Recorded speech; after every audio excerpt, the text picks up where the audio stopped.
అసలు నిజంగానే మన దేశంలో ఒక నది కనిపించకుండా పోయిందా? అవును. చరిత్రలో ఎంతో ప్రాముఖ్యత కలిగిన సరస్వతి అనే ఒక నది ఈరోజు మన దేశంలో ఎక్కడుందో, ఎలా ఉందో, అసలు ఎందుకు మాయమైపోయిందో అని చాలామందికి తెలియదు. అసలు ఫస్ట్ టైం సరస్వతి నది గురించి ఋగ్వేదం, మహాభారతం లాంటి ఎన్నో ప్రాచీన గ్రంథాల్లో మెన్షన్ చేయబడింది. అప్పటి నుంచి 19th సెంచరీ వరకు సరస్వతి నదిని ఒక కల్పిత కథలా మాత్రమే చూసేవాళ్ళు.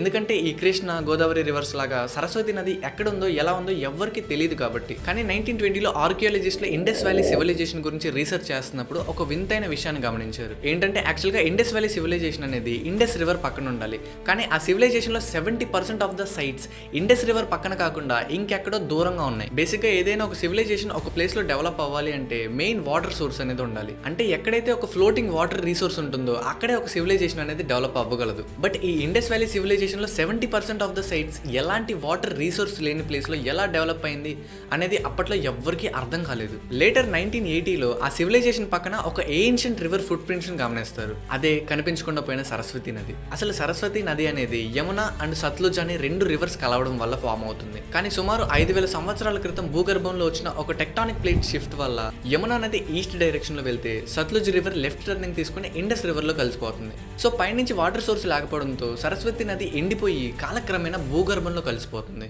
ఈ విధంగా చరిత్రలో ఎంతో ప్రాముఖ్యత కలిగిన సరస్వతి నది చరిత్రలోనే మిగిలిపోయింది.